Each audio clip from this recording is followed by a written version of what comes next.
managing bullying, strategies for victims, bystanders and authority figures. Hi, I'm Dr. Tony Weston, and in this video, the sixth and final one in the series about bullying, we'll explore how to manage bullying, whether you're the victim, a bystander or an authority figure.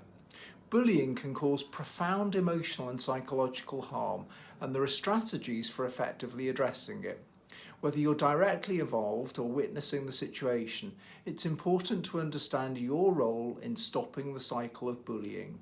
Today, we'll go over specific techniques for victims, bystanders, and leaders to intervene and managing bullying in a way that promotes healing and safety. So firstly, strategies for victims. Let's start with victims of bullying. The most immediate feelings victims often experience is powerlessness, and there are ways to regain control of the situation. The first step is recognising that the bullying is not your fault. Bullying often causes victims to internalise blame, leading to shame and isolation. Recognising the external nature of the abuse is critical for reclaiming your emotional and mental health. A powerful strategy is documenting incidents, whether it's in the workplace, school or online. Keep records of each instance of bullying, including times, dates and witnesses, so that you can present a clear case if you need to report it. Next, if safe to do so, try to set boundaries. This can mean firmly stating to the bully that their behaviour is unacceptable. If direct confrontation feels unsafe, your priority should be to seek support from trusted individuals, whether that's a teacher, HR representative or therapist. Remember, you don't have to navigate bullying alone. If the bullying is happening online, block or report the person and avoid engaging with them directly.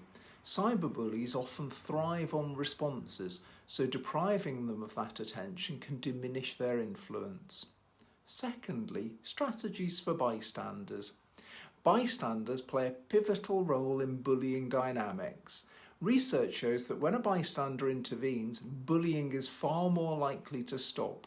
But many people hesitate because they're unsure of what to do, or they fear become targets themselves. If you witness bullying, the first thing to remember is that you don't have to intervene directly to make a difference. You can start by offering support to the victim. Let them know they're not alone. Even a simple acknowledgement can provide emotional relief for someone who feels isolated. If safe, you can interrupt the bullying by drawing attention to the situation or de-escalating the conflict. This could be as simple as saying, "That's not okay," or changing the subject to disrupt the bully's focus.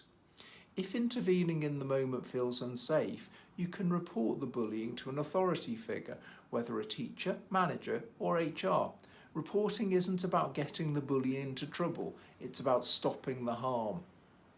Lastly, you can rally support from other bystanders. There is strength in numbers. When multiple people stand against bullying, the dynamic shifts and it becomes more difficult for the bully to maintain control. Strategies for authority figures. Now let's talk about authority figures.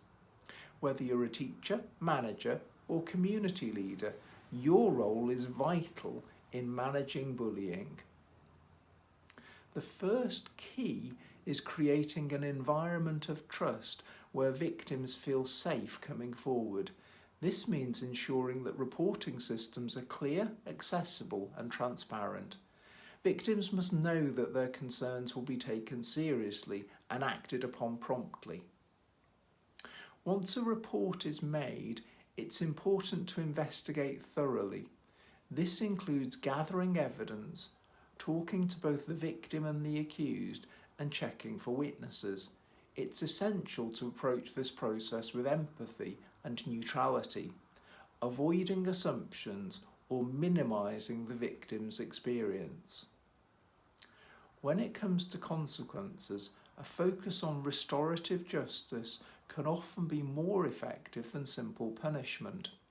Rather than just punishing the bully, it's important to address the root causes of their behaviour and offer them opportunities for rehabilitation and change. This could involve mediation, conflict resolution, training or counselling. Finally, authority figures need to take proactive measures, establishing clear anti-bullying policies, regularly revisiting them and ensuring everyone in the environment is aware of them. Prevention is always better than reaction.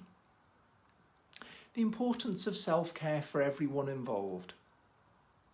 Whether you're a victim, bystander or authority figure, dealing with bullying can take a significant emotional toll. That's why self-care is crucial. For victims, self-care can mean seeking therapy, building a supportive network and engaging in activities that restore your sense of self-worth. For bystanders, self-care might involve checking in with your own emotional reactions and ensuring that witnessing bullying doesn't cause you long-term distress. For authority figures, managing bullying can be emotionally draining, especially if you're handling multiple cases. Take time to decompress and seek peer support or supervision to manage the emotional load. Bullying can affect mental health in serious ways, so it's important to care for yourself while taking steps to address and stop the bullying. So, in conclusion, whether you're a victim, bystander or authority figure, each of us has a role to play in managing bullying. By recognising our individual responsibilities and taking action, we can create environments where bullying is no longer tolerated. Remember, you're not alone and there is always support available. Thank you for watching and don't forget to subscribe for more insights on emotional health, relationships and conflict resolution.